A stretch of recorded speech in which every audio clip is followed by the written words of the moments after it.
Hi, everyone. I am Donna Jackson, the Adult Caregivers Coach, and this is the Curated Caregiver. Today, our segment is entitled The Care Paradox, the Neurodivergent Nurturer. And today we have Janet Melvin with us. Janet, I would like you to introduce yourself to our audience and how you are well suited to bring your expertise to this discussion today. Well, hello and good morning. Thank you, Donna, for inviting me and having me on. This is so exciting. I've never been on a podcast before, so this is a first for me.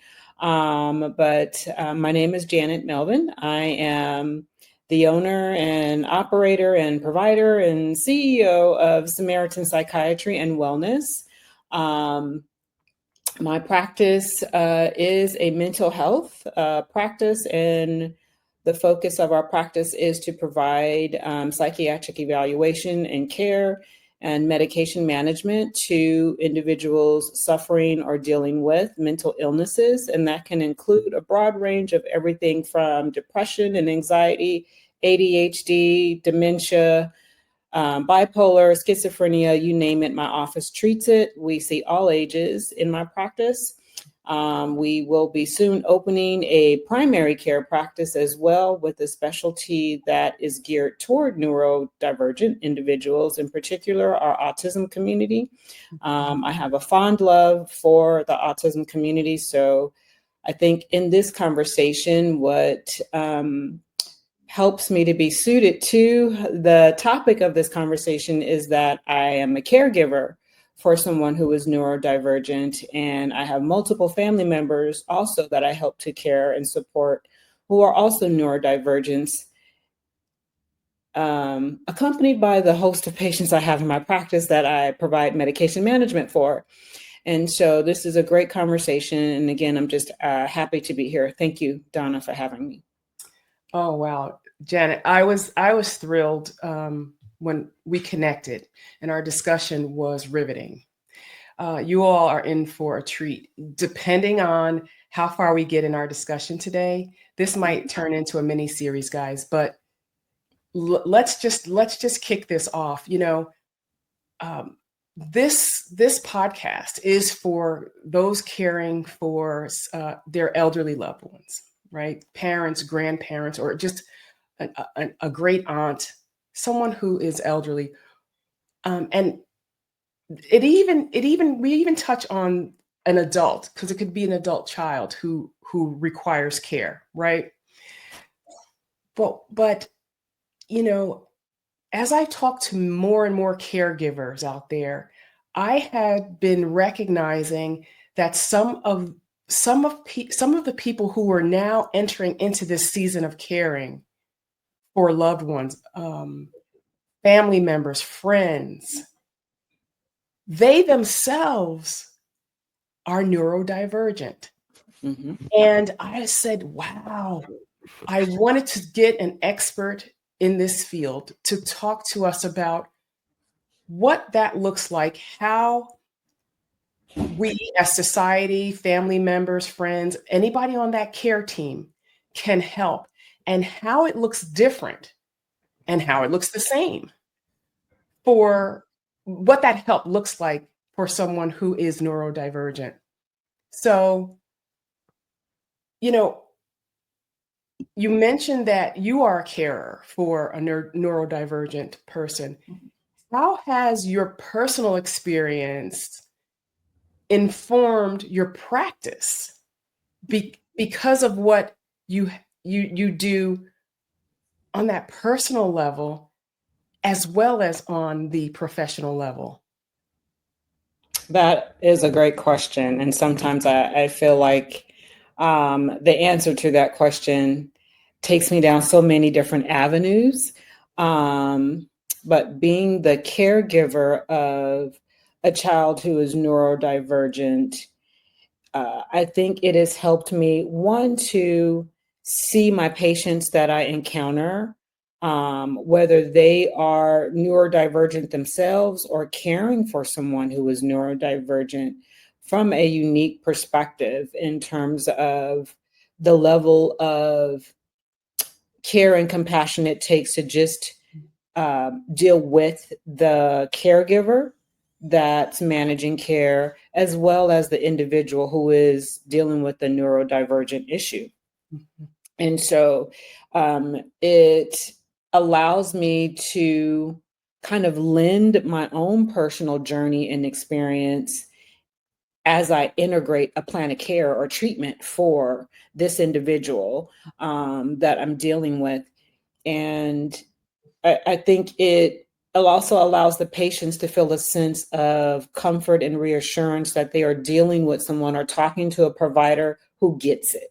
Because often you talk to providers, they have no clue, Mhm. or they may not necessarily understand the unique challenges that a neurodivergent caregiver may have, as well as a caregiver who may not necessarily be neurodivergent, but caring for someone who is. Yeah. And just being able to speak openly and candidly about where they are and not feel like they're going to be judged or feel like they're doing something wrong or like they're just not doing enough. I think we have to normalize, as providers, we have to be more open and normalize that conversation for them, because everybody experiences, that strain, I guess, in the caregiving role or dynamic for someone who is neurodivergent. Absolutely. I mean, and you already know that caring for anyone is it's an individual experience, right? Mhm. And to your point that there's so many layers of what that experience might look like from person to person. There are, though, there are categories that we could say, okay, well, this situation may fall here, and to your point, we can normalize it and build a system around that. Mhm. As we see this in for a neurodivergent caregiver, are systems in place adequately to address their needs as opposed to just a broader group of caregivers who might not have that as a struggle or a layer on top of the task at hand? Um, yes. So, well, I will say yes and no. Let me preface that, give you two reasons to that answer. Mhm. So, for your audience's sake, just defining what neurodivergence is. Neurodivergence is a basically a more of a, I don't want to say congenital, but likely more congenital or neuroatypical development that happens often in early childhood or birth, that individuals may struggle with. Some neurodivergent types of diagnoses that you may be aware of or hear often include ADHD, autism, OCD, patients who struggle with extreme social anxiety or other forms of anxiety. These are all types of neurodivergent mental health issues or mental illnesses. They are in the DSM criteria, so there is like a defined diagnosis and of how these individuals traits or symptoms that they may exhibit. So just having a general understanding of neurodivergence. Are there systems in place that help to give support, I think is what you were asking? Just make sure I heard your question well. Mhm. Um, the first answer to that is yes. And I can only speak for Arizona. Being a parent of a neurodivergent child, we have had the blessing and the benefit of being able to have access to resources. And that included everything from speech therapy, early intervention programs, occupational therapy, because he needed that, physical therapy, habilitation services that came in home to help us, ABA services. And let me define ABA, applied behavioral analysis. It's a special type of therapeutic intervention for particularly autism, but can work in other neurodivergent illnesses, but it really focuses on helping to reshape or reframe behaviors that can be problematic. And so for us in Arizona, we do have like I said, it's a blessing. Yeah. I will just call it that. It is a blessing to have access to those resources. And several of my patients moved from other states that did not have the depth of resources in their state to Arizona because we had more resources here for them. So the first answer to that question is, do we have a system in place? I believe we do. Arizona is one of the better states in the US that has more access to resources. But do we have a system in place globally or maybe nationwide or maybe in areas where you have more remote, rural, hard to reach places? No, we don't have as good of a system as we should. And often, and I hate to say this, but often it affects our BIPOC community. When I say BIPOC, that is our Black and Brown, Indigenous, people of color. Minority communities in particularly suffer the most. The disparate gap between resources for care in minority communities or communities of color in comparison to white communities is staggering. And so the system sadly is not as well equipped or diverse to make sure it is reaching more into those minority communities like it needs to be. Yeah. So advocacy and education, I think, are absolutely needed. Yeah. So you touched on something that, we as Black women, having been in our communities for a while, experiencing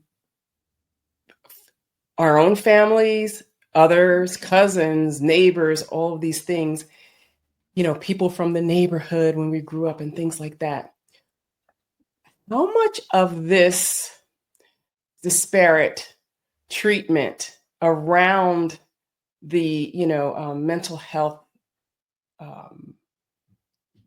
population, how much of that is cultural to our Black community, in that, at least from my experience, a lot of times people were in denial about it, or they didn't want to deal with. I don't know if it was a matter of not wanting to deal with it or not knowing, or having the tools to recognize that this was actually something neuro happening, as opposed to, ain't nothing wrong with you, go sit down.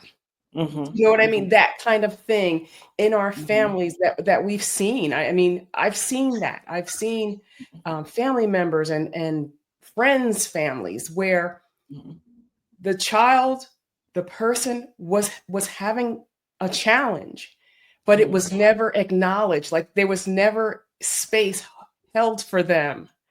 They were just, no, nothing's wrong with you. Cut it out. Stop doing whatever it is that you're doing. And, and everybody just kind of didn't skip a beat and you just moved on. So how much of the fact that systems are not in place for us are a result of us not knowing or acknowledging that there was a problem, versus even if we did acknowledge it, there was nowhere to go because nobody was really servicing us or had a place for us. Studies weren't done with us as the sample community, right? Yes, I think you hit it right on the head. It's twofold, for sure. One, in that there was definitely a lack of service, which increases the disparity. Of course, there was just a lack of service. So I don't know about where you guys are from, but I remember growing up in the days where redlining was a real thing. It didn't matter that my parents could or could not have afforded to live in a better community because of being Black. You couldn't move past McDowell Road. You had to stay in South Phoenix.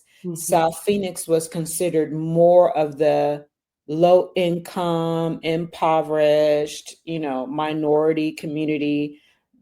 That was just the way it was. And so, growing up, we didn't really know any different until we started realizing, like, oh, wait a minute, why is it better looking over there and we have this over here? And so I think systemically, healthcare, education, a lot of our key legislative and governmental resources for what communities of color received versus communities, our white communities received, was different. That is not to say there weren't, impoverished white people. Of course there were. They were there. But by and large, there was more preferential treatment for them and access to resources for them than there were for us. And so when you have a structure set up in place that limits your ability to have freer and more equitable disbursement of community resources, you continue to foster within the culture, y'all be okay. That's not a problem. I was 10 of us in my family, and I had at least one brother who, like, inevitably just chose he had a problem. Looking back on it, I'm like, I think he really had ADHD. That was his problem. But the way we dealt with it was, you got spanked for it or whooped for it, or, you just need to settle down and focus. You don't really have a problem. Oh, they'll grow out of it. I heard a lot of that. They'll grow out of it. They'll be okay. They just slow. They'll be all right. Right. Rather than acknowledging the fact that, okay, maybe that's not just slow. Right. Maybe there is something else that's going on and they need to get evaluated. Yeah. And so I think within the culture dynamic, we have allowed issues like this to sit in our community, and either we stay blind by choice or we're too afraid to address the issue, or there's still the stigma or a taboo, like, well, why y'all going? Like, there's nothing wrong, he'll be okay, we can handle this. And sadly, I inevitably see it every day. It falls apart. It falls apart, and it falls apart because you are not getting the services you need. And sorry, I don't want to keep talking, but I see that so often. Yeah. And hopefully through this conversation, it will help to encourage conversations within our community and within our families to start having this conversation. If you don't know, you're doing the things that you think a parent should do, but your son or your daughter is still not getting better, it may not be something that they are doing to just be defiant or disobedient or not performing. They might actually just be dealing with something that you need to actually get them help for. Because the fallout is those kids show up in my office after they've left inpatient psychiatric unit for trying to kill themselves. Oh my gosh. So yeah, I mean, put a downer. I'm like, this is a great conversation, but I think this is part of the problem in the community, is because nobody is willing, or very few of us rather have been willing to say, you know, maybe this is not just a defiance issue. Right. No, this is a part of it. I want to talk about all of it. We're going to talk about all of it, because it's not just, recent past, everybody's on this wellness journey, wellness. And then, looking at the whole wellness pie. So that is physical, emotional, spiritual, financial, all of these things, right? Wellness. And you mentioned it, this comes with a stigma. And maybe Dr. Janet, maybe it was that our families and, generations past recognize that we already have so many things in our community that are stacked against us. We don't want to put something else on top of this that's we were already viewed as, lesser than, not as intelligent, not as this, not as that. And so I just wonder, when you were speaking, I was just wondering if that was a coping mechanism, right? So for our families, we didn't have the financial means maybe to bring this child or this family member for an assessment, right? We recognize that they might get institutionalized if we say a little bit too much about what's going on with them. And so maybe this was a way to cope. I heard a story, it broke my heart. I heard a story, and I know I'm not going to recount it completely, but it was something to this effect, that there were two sisters, and one of them was maybe extremely introverted. Maybe it wasn't anything other than just maybe quiet, more reserved, that type of thing. When it got time to go to school, one of the sisters was, went through the normal grades and passed along, as they achieved. Well, the other one, gosh, I don't remember the story, but something happened with the other one. Maybe they had an illness, like got the flu, something happened. And so they weren't able to stay up with their studies or something like that.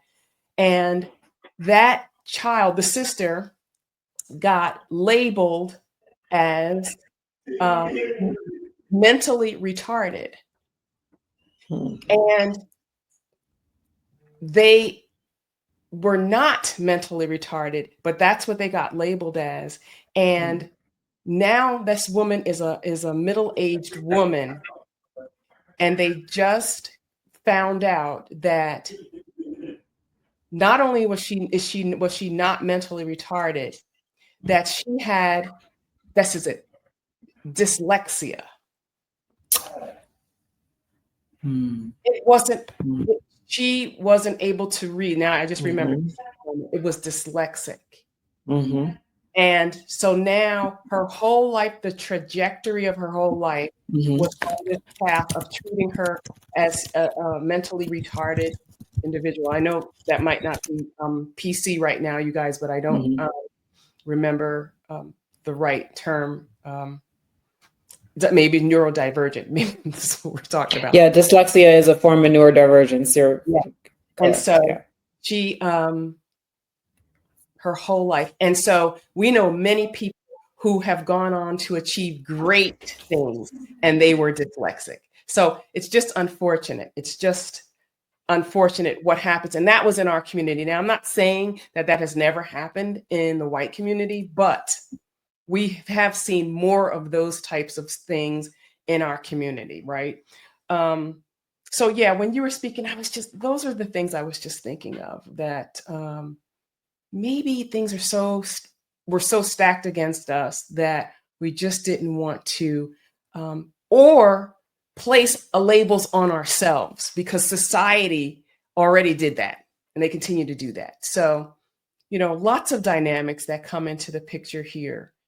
But as we stay kind of on focus here with that caregiver who is neurodivergent, and not mistakenly, they actually are. They've been assessed. What are some of the I guess ways that we see practical advocacy for that caregiver? So, for example, we have a caregiver who now needs to care for their aging parent. How can the care team or greater society rally around and support them? And how might that look different than someone else who is not neurodivergent but needs a care team in support of their caregiving efforts? When it comes to that caregiver who is neurodivergent, what suggestions, what does advocacy look like from the other parts of the family or the care team that's made up of maybe neighbors or somebody from the church or anybody who is in their sphere? What does support or advocacy for them look like? And is it different than it looks for just a caregiver who is not neurodivergent? Yeah, that's a good question. The first thing I think I would say to that is that the neurodivergent caregiver needs to be able to advocate for what they need. And what I mean by that is when you're caring for, say, like an aging parent, and you struggle with ADHD, executive function, or like your own anxiety is not well managed, in order to show up in those spaces where you need to show up, you have to first take out some time and say, okay, I need to get me, the caregiver that's neurodivergent, the support that they need. So advocacy looks like the caregiver being aware of their particular self-care needs. I think we speak a lot about self-care, but sometimes we don't define all of what that looks like, because that can be a little, it's individualized to each person. And so in the example of ADHD, if you know that is a true struggle for you, you've been assessed. Are you consistently taking your medications that help you to be more focused in the morning? Giving yourself adequate time to not just do your, regular job, if you have like a daily job that you do, but also giving your space time for rest, to make sure you are exercising, make sure you are, you have an appropriate diet, or at least a healthy diet, as much as you possibly can. It may look like employing neighbors and other family members, your church community, if you're involved in one, is to say, hey, I need to be able to get to a doctor's appointment. Can someone come and sit with my mom for about an hour so that I can go take care of that? Making sure that even with the person you're giving care to, who is her case management team, who from, whether it's their insurance base, or maybe this is something you have long-term care or something set up with, okay, who do you have access to? And if you don't know, let's try to help you get that information to give you the support that you need. Because often we, as people of color, and particularly in Black communities, we love to shelter our own. We are not as open to long-term care facilities or a group home or assisted living. I think that is a credit to our culture because we've had to. Mm. We've just had to. I mean, Mm-hmm. Right. you know, the sisters took turns. Okay, who's taking mama to the doctor's appointment this week? Who's making sure, mom, hair gets done this week? So it's like the family has to be willing to work together as a unit. And I know sometimes that's difficult because everybody's family dynamics are a little different. Mm-hmm. And who does what in the family. And sometimes the fallout is that the neurodivergent caregiver might end up being the one that's carrying the burden. Mm. Mm-mm-mm. Yeah. And they can't do it by themselves. Yeah. They can't. I acknowledge that for just myself, and my son is still, he's almost 20, but there is no way I could do my job, run a practice, see patients and care for him like he needs to be cared for by myself. Right. Oh my gosh, you touched on so many different things. And before we continue with your answer, I wanted to stop and call out a couple of things. I want us to talk about the real time and the real situation of people who may have ADHD, since that was one that you kind of called out. Mm-hmm. And they haven't been assessed. And they can see it in everybody else in the family, but they can't see it in themselves. They don't recognize that that's what this is. Mm-hmm. And they have gone through life, they're middle-aged, have never been assessed, can tell mama got it, so-and-so got it, everybody got it. And we're all looking at them like, okay, and they can't see it in themselves. They don't recognize that they have it.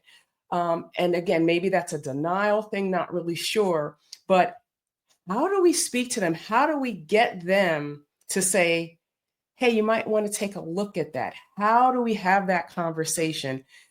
Because now, you said something about, are you taking your medication? Are you eating properly? Are you doing all these things?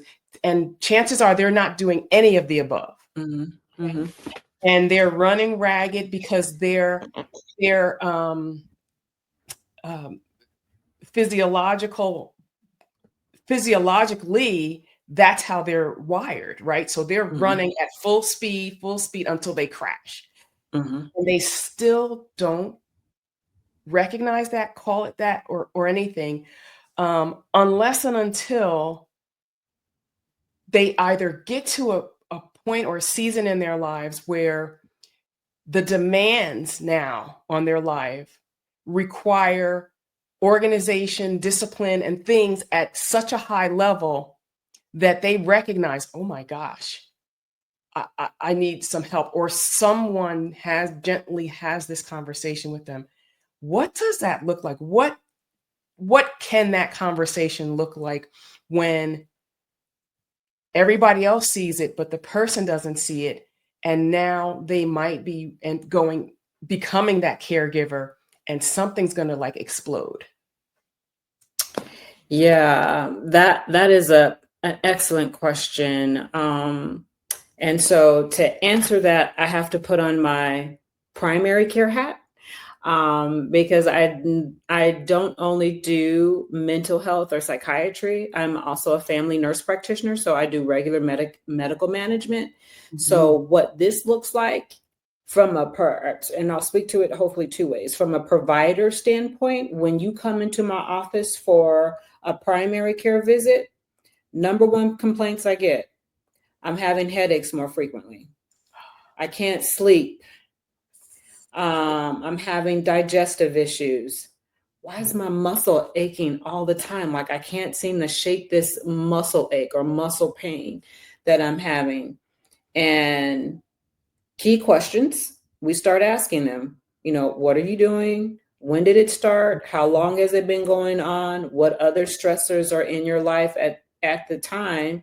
We do, the things that a provider should do. We get the blood work up. We, if there's referrals that need to be done, we make sure those referrals get done. I say that to say that the people who don't recognize that they're dealing with ADHD symptoms, and they keep kind of on this rabbit wheel or hamster wheel, if you will, like, okay, I gotta go, I gotta get this done. But, oh, I forgot this. Oh, wait a minute. I'm supposed to get this over there. I'm starting this, didn't get to it, last minute, all the time, talking, just hyper impulsive everywhere. Everybody else sees this issue, but you don't see the issue. But then, like, you can't get enough sleep. You feel like you're eating junk food, you're gaining weight. And now it's like, oh, I keep peeing all the time and I don't know why I'm peeing so much. Not really changing your water consumption or quantity. We get blood work done and it turns out you've gained more weight over the last year that now you're pre-diabetic. So the culmination of what happens when we don't address our neurodivergent needs or mental health needs, our body's physiologic responds in kind. It's basically saying, warning, you need to do something. And very often we override that system. Wow. We tend to not listen to what our body is telling us. And so, God's gentle way of saying, okay, you're not listening to your body. I'm going to send some people your way to tell you, you need to stop and get some help. You need to stop and start addressing this issue. So your family members start talking to you. Your neighbors start talking to you. Your coworkers start talking to you. I believe God doesn't do anything half step. He's very organized about what he does, and particularly for his people. So sorry, not to jump faith talk in your conversation, but I'm a true believer that when God sees you going down a path that's going to make you crash and burn, he starts sending people your way to get you, to nudge you lovingly, like, hey, I need you to kind of take a pause and reverse circle, because this is not going to take you down a good path.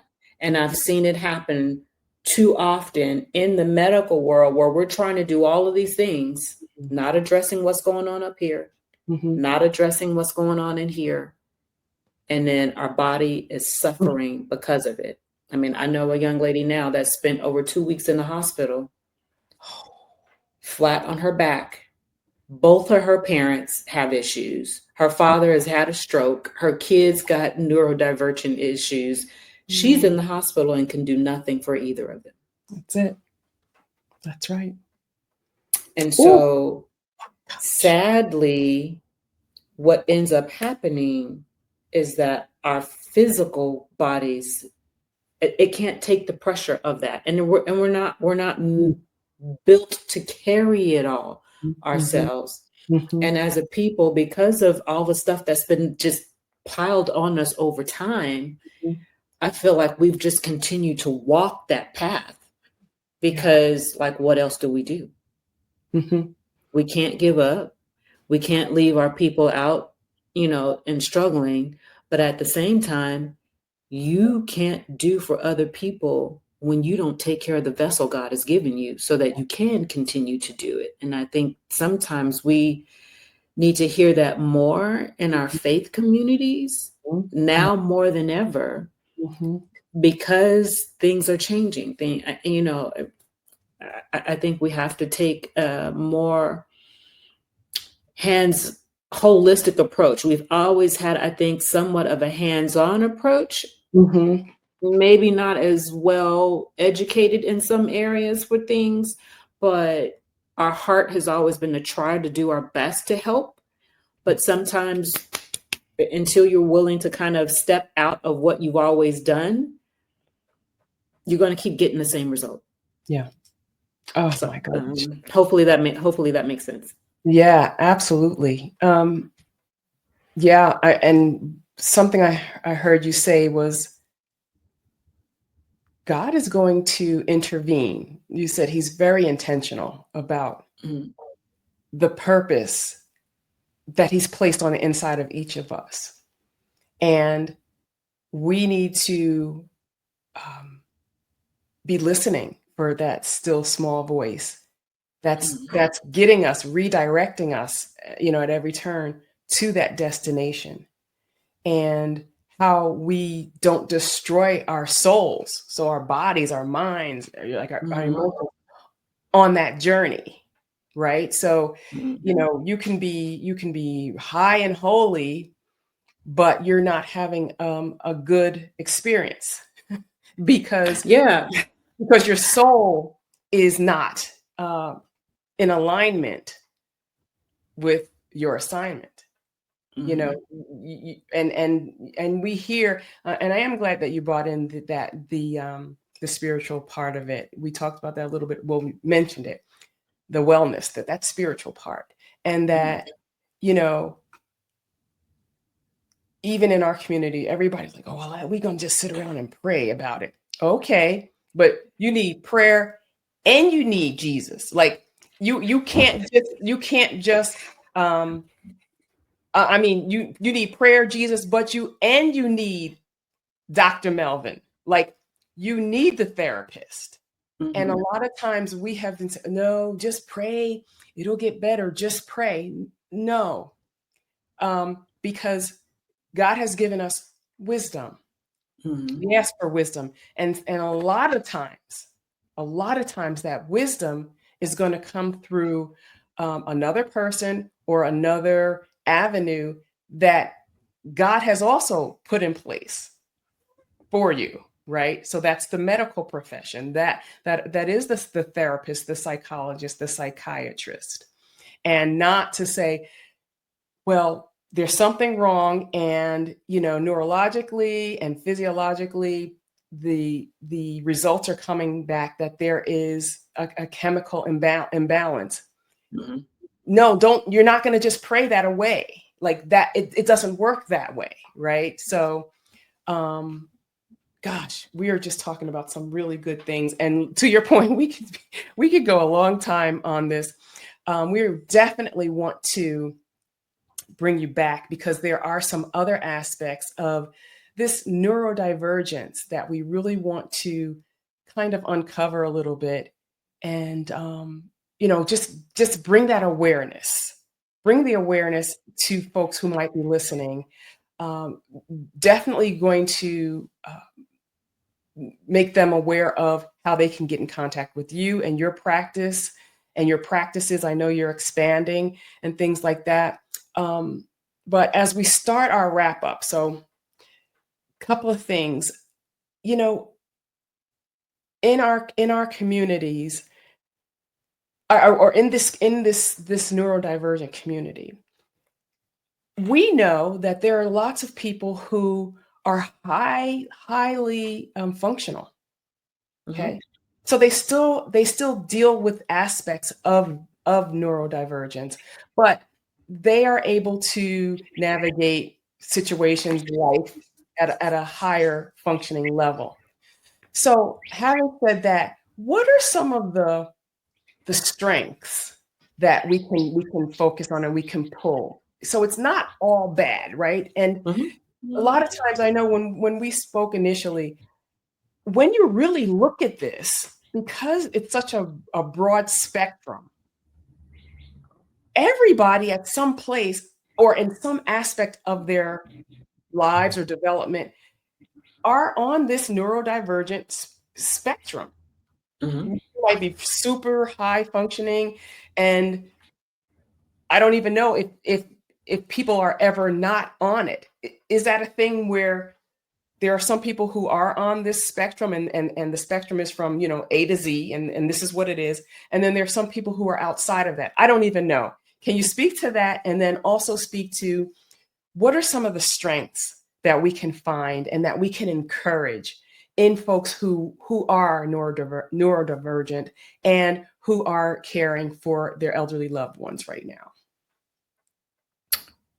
Yes. So the spectrum, yes, is large. And you may have those anomalies of people who kind of come outside of what we typify or have a good understanding, or just a basic understanding of how neurodivergence might look in the broader spectrum of how people function, how they relate, how they're able to organize, manage tasks, manage their time, care for themselves, care for their loved one as well. So you do have that diversity within that spectrum, and the strengths to that might look like they've learned how to time manage. They've learned how to set time blocks around things. They've learned how to organize things. They're very detailed oriented. For example, if they don't know something, they ask more questions. A strength for them may also look like being able to ask for help, being willing to go outside of their comfort zone, for example. And so I'll use myself as an example. Like I have a fairly big family, and I know my family loves me. But the help that we have received to help me and my husband care for our son has been by people who don't look like us. Mm-hmm. And so being open to others outside your social circle might be something you may have to consider doing. As uncomfortable as that may sound, you may find that there are people willing to help you, willing to be there for you, willing to support you. But what does the Bible tell us? You have not because you ask not. So if you don't ask, you don't know if it's available to you. So a strength to those that seem like they are functioning a little better. One of the things I have found is that they are willing to ask more questions. They are willing to assert and advocate for themselves and what they need. They are very good at time management. They understand how to give themselves the things that they need, as well as, give time to their loved ones. For them, it has also looked like saving, money management, which is something in our communities. Yeah, there might be that struggle because resources and money, may not always be there, but where are you willing to sacrifice so that you can put away and shelter some money aside so that when you need to take some time away from your caregiving duties, you can pay someone to come in and step in to help care for your elderly loved one. Again, it's really a planning, and all of us have, I think, within us the ability to learn how. We have to want to learn how. Yeah. And so those are strengths I think that that I've seen work really well. They're detailed, they ask questions, they're willing to go outside of the norm to get what they need. Yes. Those are at least three that I can identify with that. But that spectrum, is huge. Yeah. Wow. What I heard you say was, and I've seen this firsthand in several people, that those three strengths in one word, I've seen it kind of show up and manifest as neurodivergent folks being vulnerable. And it was powerful because they thought, I can't expose this. I can't let people know that, I have a mental illness or or I'm on this spectrum somehow. I can't let people know that because they'll, think they'll look down on me. Maybe I won't be selected for promotions on my day job. Maybe I won't be included in the group text and all these different things, And when they had the courage to step out and say, I need help, or received the help because somebody else might have recognized it and said, is it okay if I offer a little help or here? And when they were vulnerable and allowed that insight and that being exposed that way, they got support that they would never have gotten. And the pressure valves were turned off because they were feeling the pressure. Whatever that situation was, they were feeling the pressure. It was just getting turned up higher and higher. And they still weren't ready to submit and kind of, but when they got that courage and the vulnerability showed up, it was so authentic. The people that I'm thinking and that I have in mind, they have been shown a level of grace that you can't even believe, because, and it's in that vulnerability that we can continue to our destination and not destroy our souls on that journey, just being vulnerable. And that's not just here, Dr. Melvin, that's in probably every area of life that people shy away from being vulnerable because it feels exposed. It's uncomfortable. Yeah. But you mentioned it earlier, in that space of discomfort, that's where you grow. That's where you can receive help from places you wouldn't even imagine. So with that, and I know that personally. I will attest to that personally. Like the help that we have received, we would not have otherwise received if we weren't willing to take a chance and say, hey, I need some support. Wow. Yeah, it's powerful. And it's just been amazing. So yeah. Well, we definitely want to keep the conversation going. So this segment, we focus on that neurodivergent caregiver. Next time, maybe we can pick it up and talk about what it looks like from the perspective of the person being cared for is the neurodivergent person. What does that look like? How does that shift the approach and all of those things when the caregiver is not neurodivergent, but it's the person being cared for who is neurodivergent?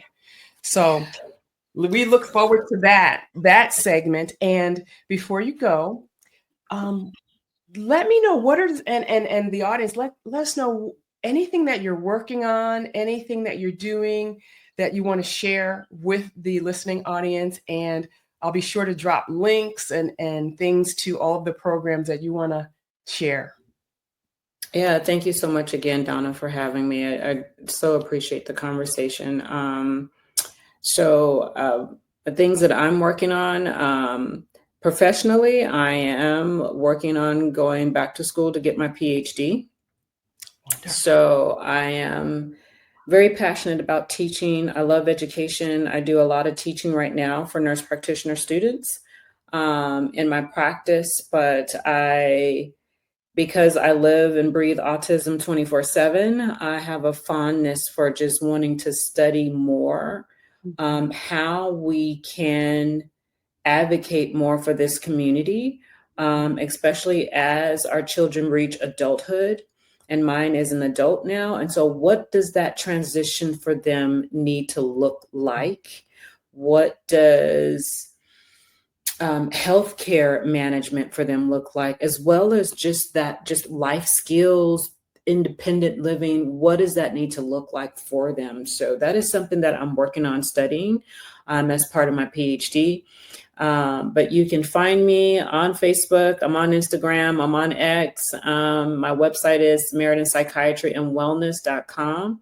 I have a blog page. I have a YouTube page where we've posted different videos. I'm on LinkedIn, so you can absolutely find me. I have multiple providers in my practice. So if you are looking for any sort of mental health management or just an evaluation to start that discussion, we are here to help.